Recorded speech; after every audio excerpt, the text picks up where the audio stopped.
but can just be moved to the side. From here.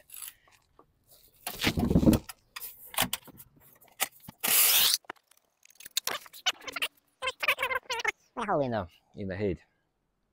So first we'll turn the engine until it all lines up.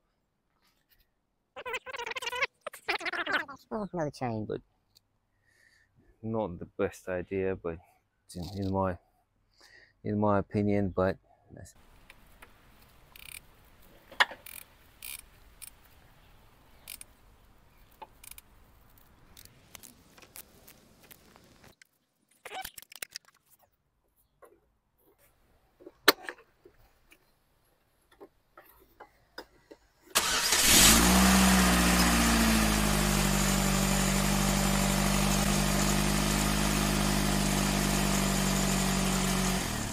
welcome back to Sanu Motors, and today we've got a 2016 Skoda Fabia 1.6 diesel.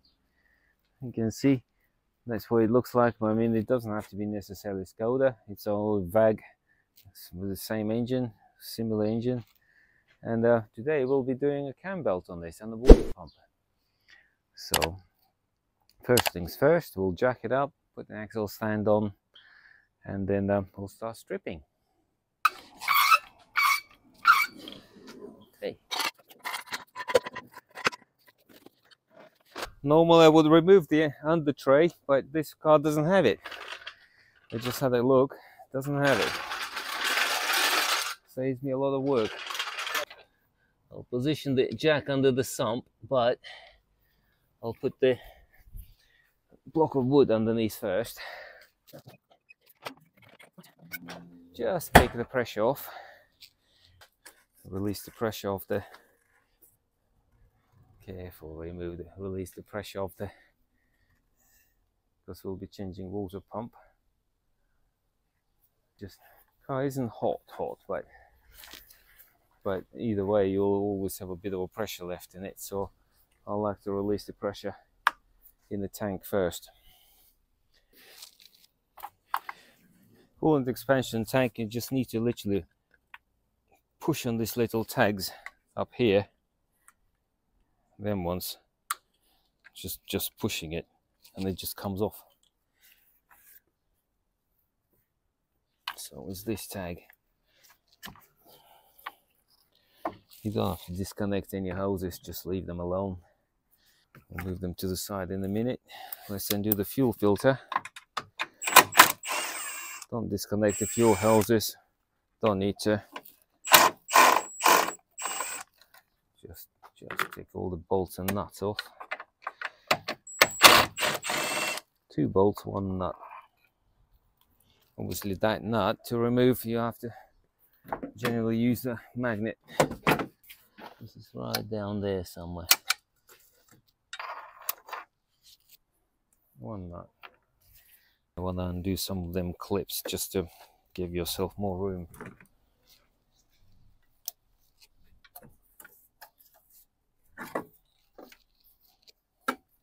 I'll undo this bolt up here for the water hose just to, so it can move out of the way.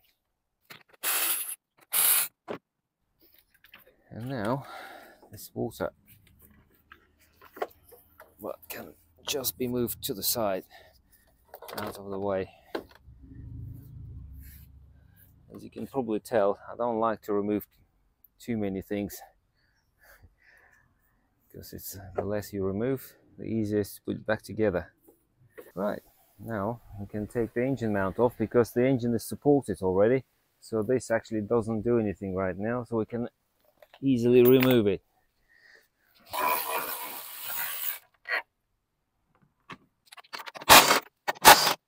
$16mm, some 18mm.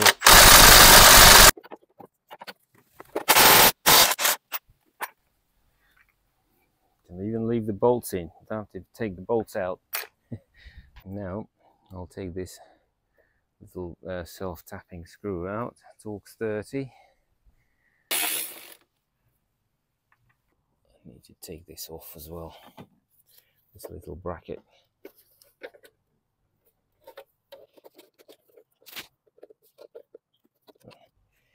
with a little screw up there. I mean, you're supposed to really take this temperature sensor out, but if it comes out, I've never really had much luck taking them out before, so because they're generally seized quite solid. But I'll have a go. If it comes out, fair enough. If it doesn't, then I'll carry on.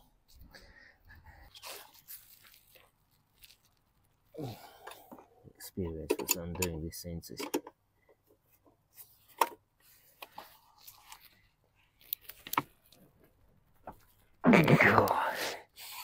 I'll leave it alone. Leave it alone. You're removing this cover by this pushing them tabs up here and lifted it up. This 1 and 2. Can't really get to that one. See, but all of that is on the way. That's why once you take, if you would take that sensor out, then it's very easy. If you don't, it's not so easy. So normally I take this little screw out. You've got a little tin, like a heat shield, that goes around there. Once that take it off, then you actually do have enough room to squeeze that out. Not put anything on it, so I normally use these grips that actually grip on anything. So I normally grip it on the side and then do it that way. This only goes through the plastic, so it's not really tight.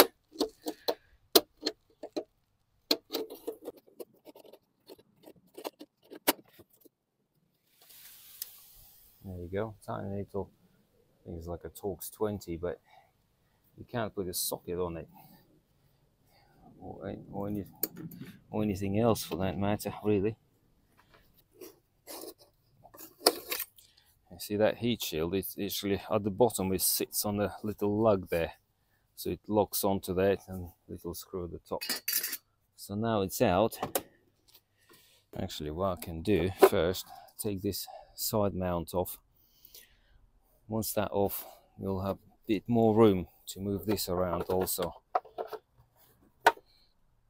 16mm bolt. Now I can actually jack the engine up and down all I like to get to things.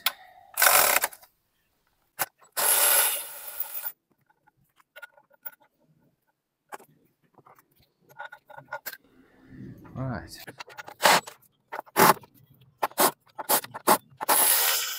The engine down and get the bottom from underneath much easier. But you see they're different length. That's why I normally separate them in the pattern than the way they come out. Different bolts, different length. Wheel arch will have to be moved.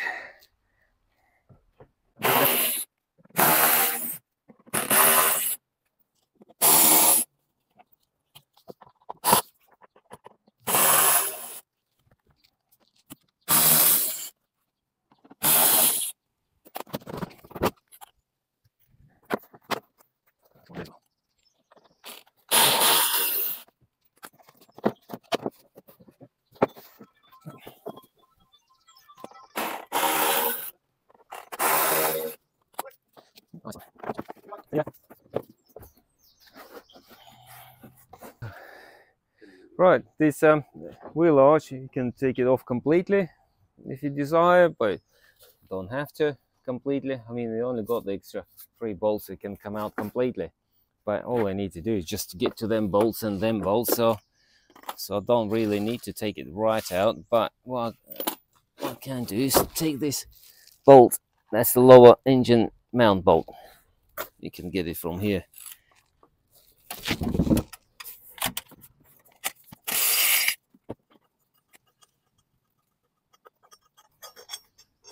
There you go. Right, I'll put the belt while the engine is down. Instead of me jacking it up and down several times, I'll remove the belt. I'll lock up the tensioner in the in the loose position basically, and then remove the bottom crank pulley, and then I'll be able to jack the engine back up again. Right.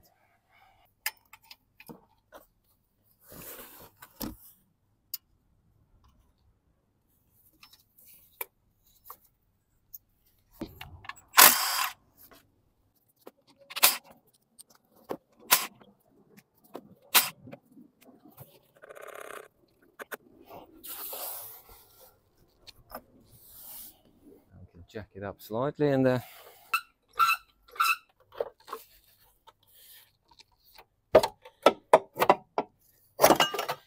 awkward, but it's doable.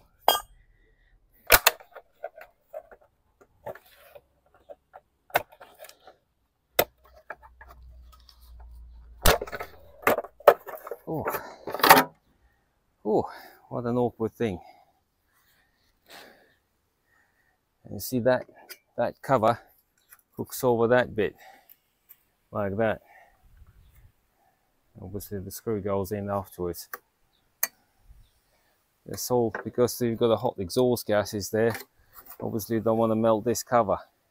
And that's why this cover needs to go back on. The rest is quite straightforward. At least you can see the belt, your cam pulley, fuel pump, tensioner, water pump. This is like a little solenoid that clicks the water pumps in and out, sort of a thing. So it's a stupid idea. I don't like it at all. New water pumps normally come with that blanked off, so you don't have this switch. Right, this cover needs to come off. We've got I think a 4 or 5 Torx 30 bolts, and they need to come off.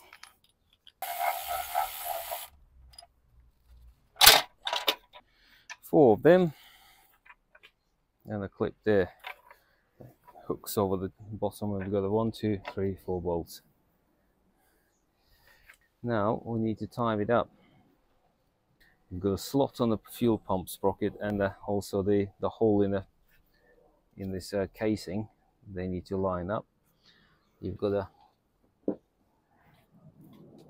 like a slot there, and slot there. Again, it will be lining up with a hole in the head. So first we'll turn the engine until it all lines up.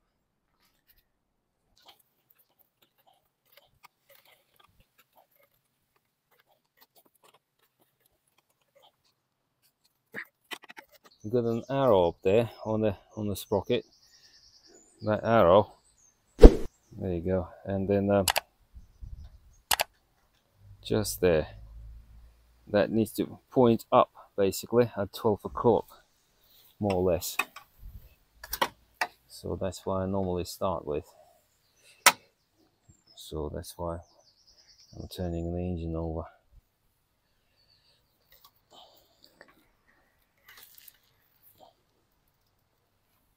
Well, that'll do for now. It's more or less there at the top. Now I need to use the mirror to line up the holes more or less, and then insert the timing pins.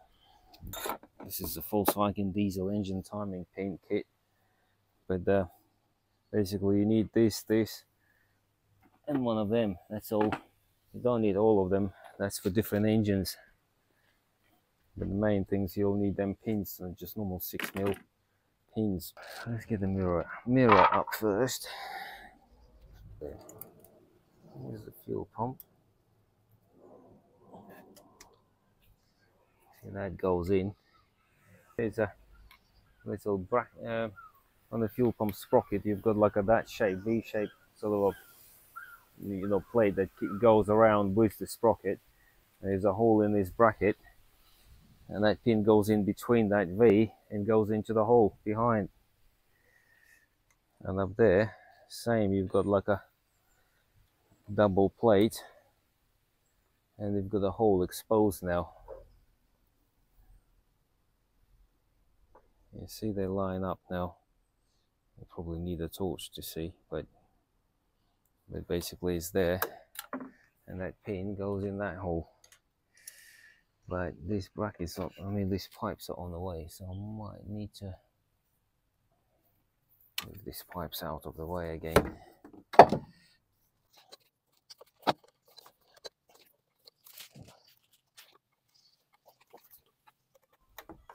There you go.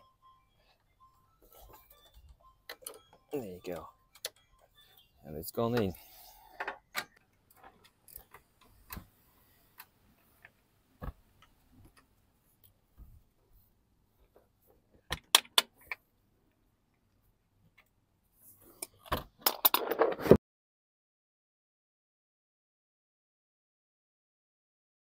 No.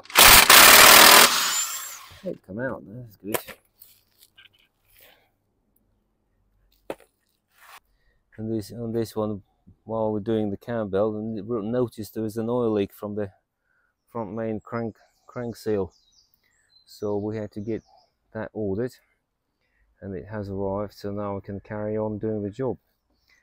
Obviously, we can slacken this off, taking the belt, and then push that forward, and then you have room to remove the belt and all the auxiliaries like that idler, that tensioner, the water pump. Right.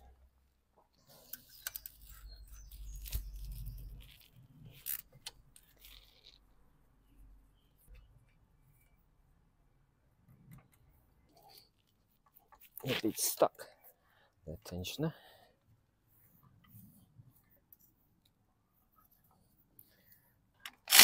Ooh.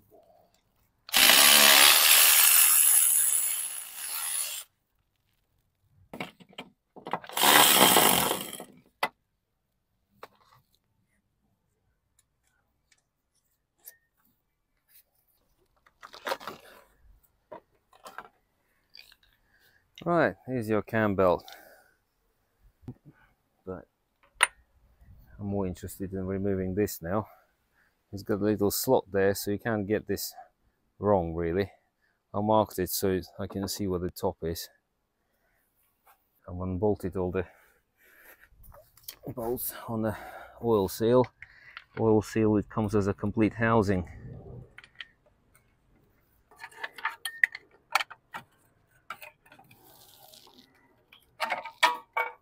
There you go.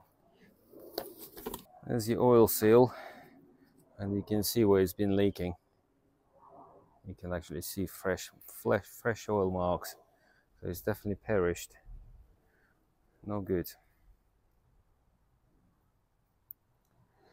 It looks like it's got a silicone around there, so it's no silicone here, so that means that we'll have to put some silicone around there, but not here. Okay. It does look like a rubber seal of some sort built into the casing, and locating dowels. Well, you can see the oil pump belt there as well. Wet cam belt for the oil pump. Well, there you go. Even Volkswagen's got the wet cam belts in them as well.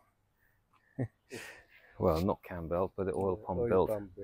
Yeah, not a chain, but not the best idea, but in my opinion, but it is what it is. Let's clean it up.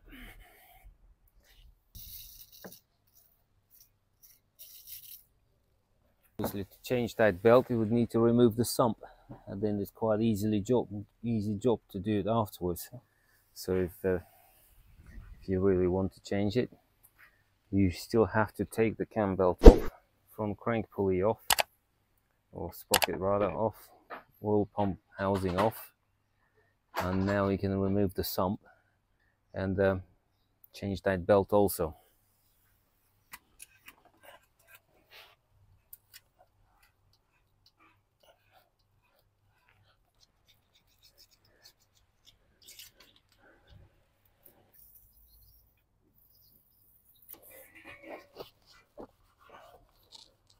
Lovely jubbly.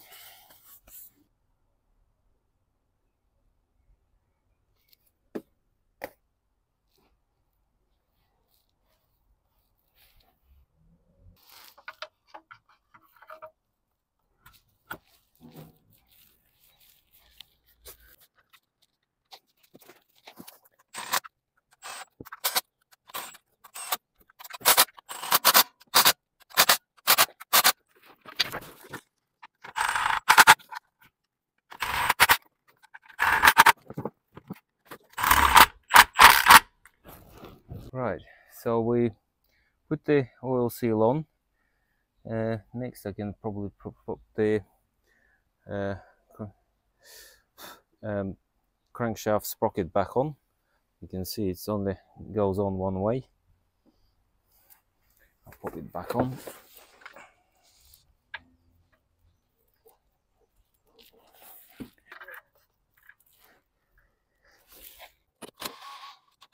I'm not going to do it up just yet because I don't want to move the crankshaft, you know what I mean?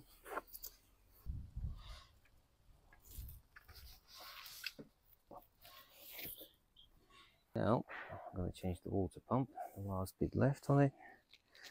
Let's find a new kit. So here's the whole point of this solenoid is basically slides over this little slider, goes off like that. Basically that's what it does. It goes over the water pump, preventing it from working. I don't like this idea. I find it a stupid idea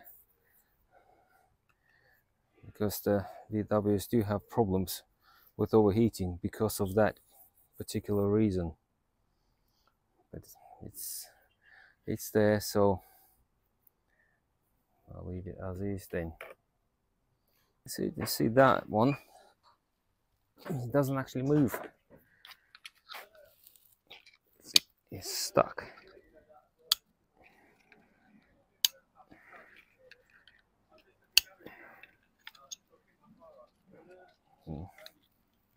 Yeah, this one is not good.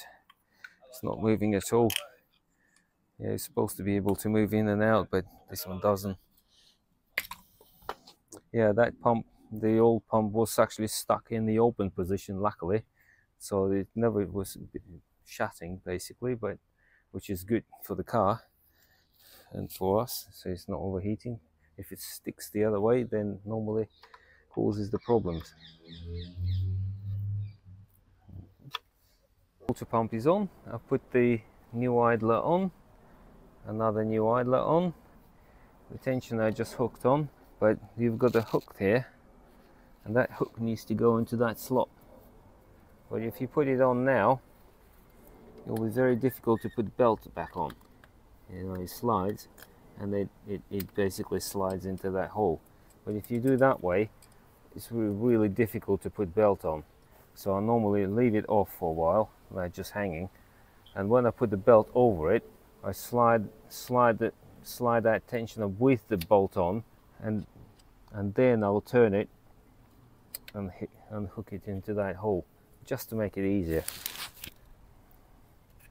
The belt, obviously it's not directional, but I do like to put them on with the writing facing me. I don't know if it's got any difference or not, but I like it that way. We've got to obviously try to get over this pin, timing pin, without bending the belt. It's not in that particularly nice area because of the pipes behind it. Okay. It's very difficult to go over that.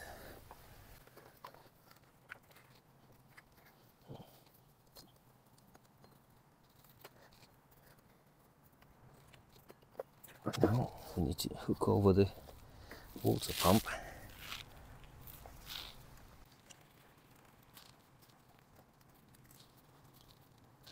See, all the Volkswagens used to have that pulley. You could undo it and spin it, same as that, and made everything so much easier.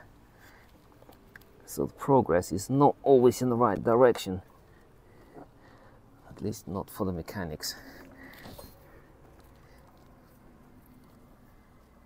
See, now if you would have done it up, it's really difficult to go over that. It's difficult as it is, but More difficult. It would be a lot more difficult.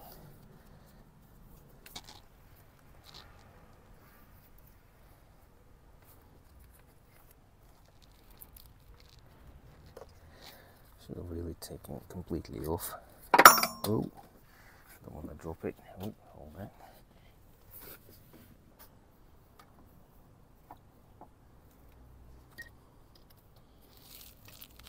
Right.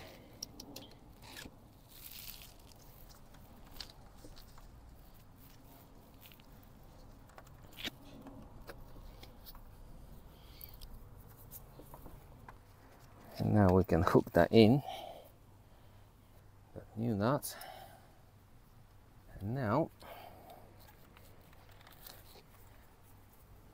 that's in, we can tension the we need to twist that clockwise, so we'll need a 6mm Allen key.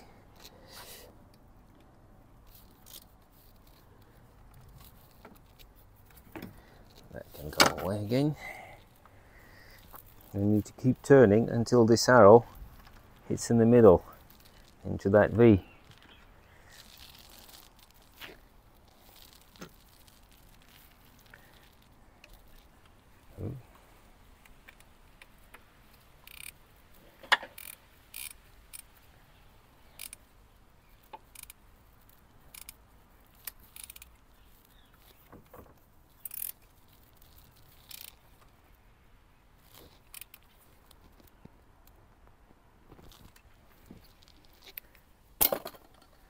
Now I can pull the timing pins out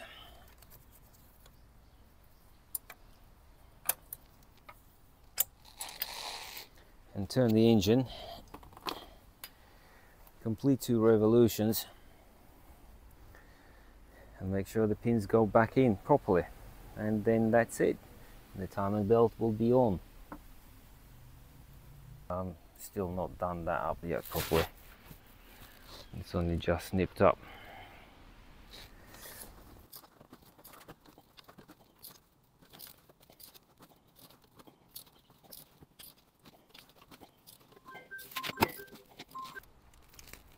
Need to go forward just a wee bit more.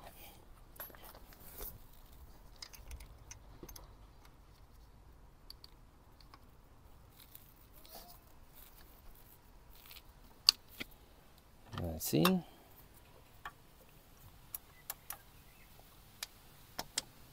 In.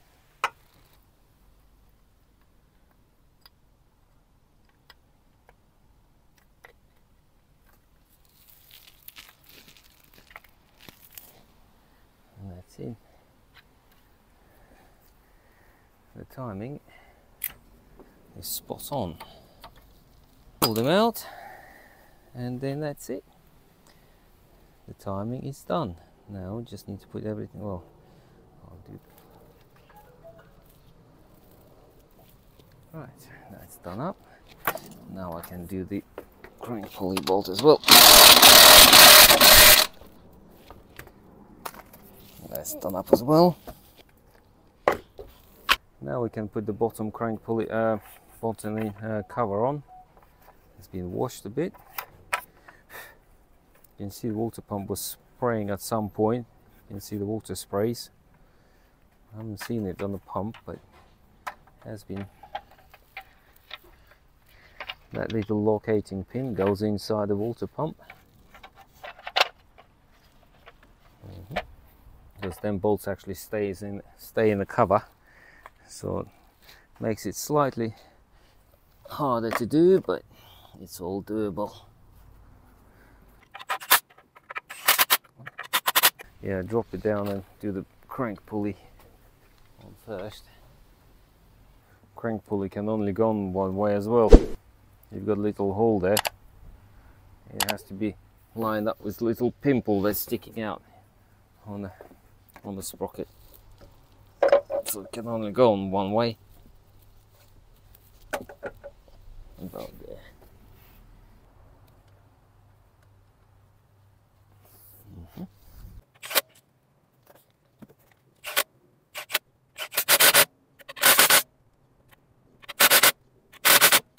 On. The belt can go on as well.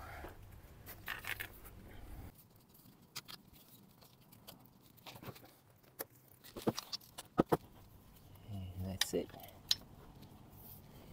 Now it's going to be a fun part. Try to put this mount with that top cover. This one is actually is one of them very super awkward places. You just need to struggle on, basically.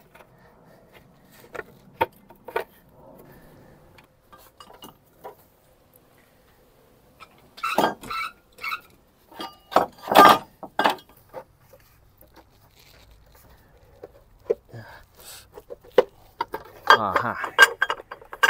awkward.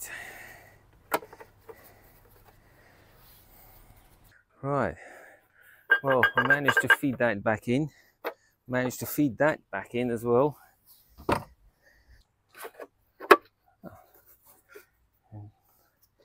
On the way back down, it just clicked in nicely. Oh. Now I'll put these bolts back in. Remember, they're two different lengths, so the longer one goes here.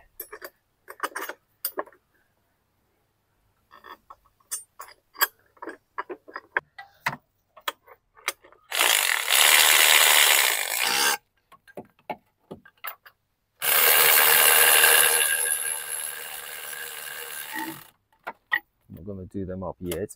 I want to do the bottom one first, and then I'll finish tightening the top ones up. Afterwards, I don't need to go underneath anymore anyway. Put that back bolt back in.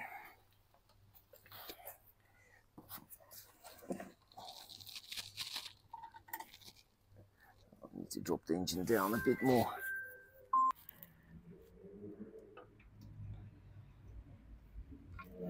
Right.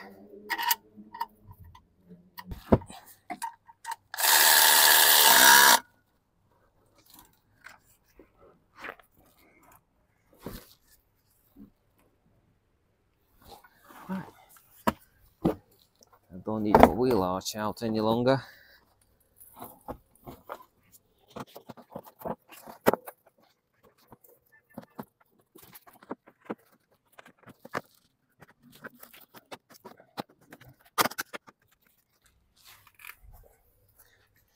I'll do that up later.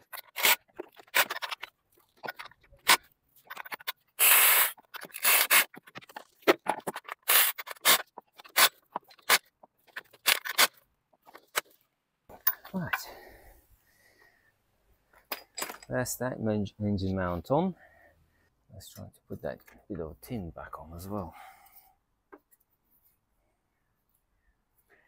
This way around.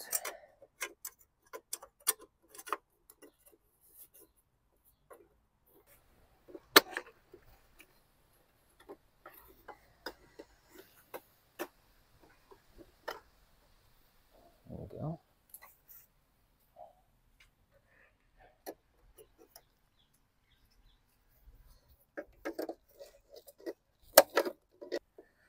Engine mount can go back on.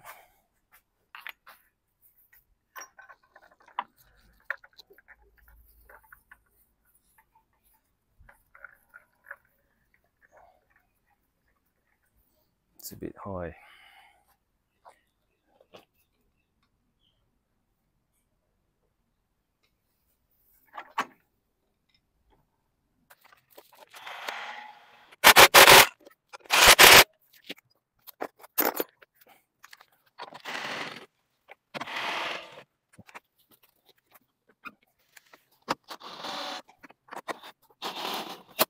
Right, now I can drop the engine down.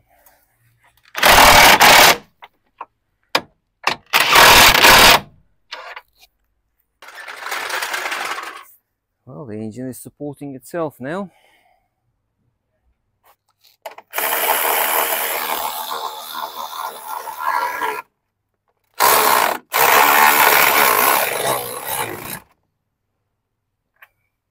That looks about right.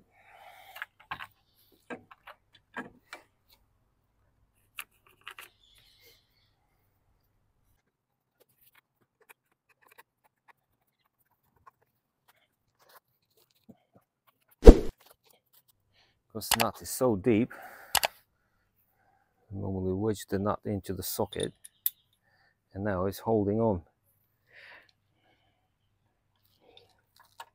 Makes it a lot easier to put on.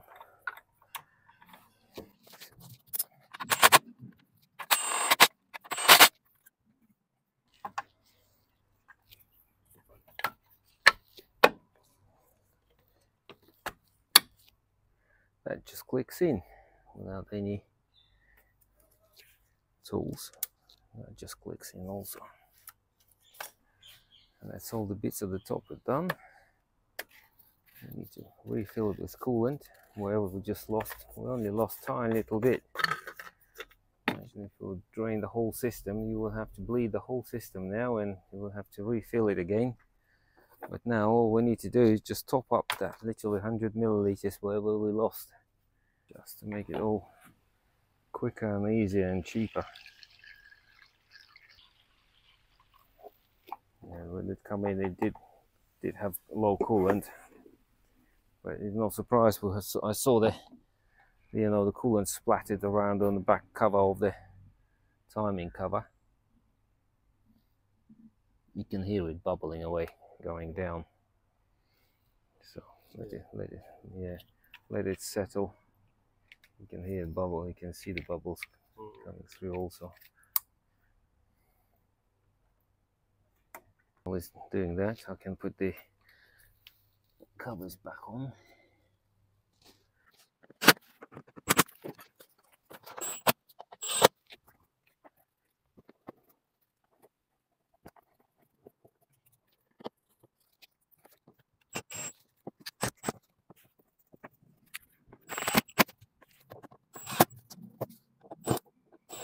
Coolant settled down a bit, so let's top it up.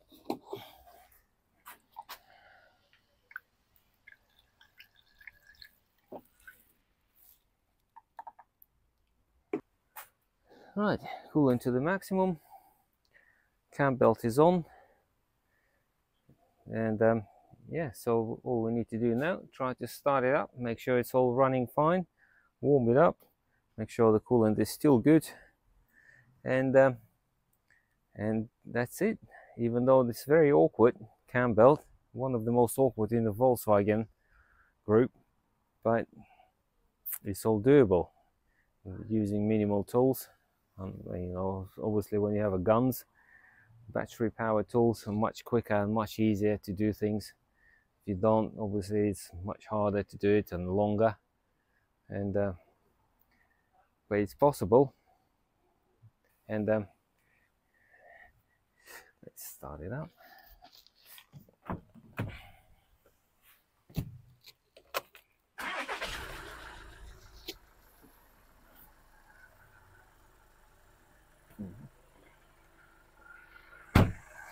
Right, the engine started, running.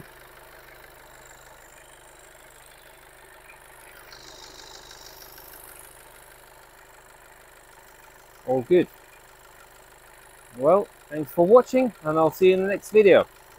Bye for now.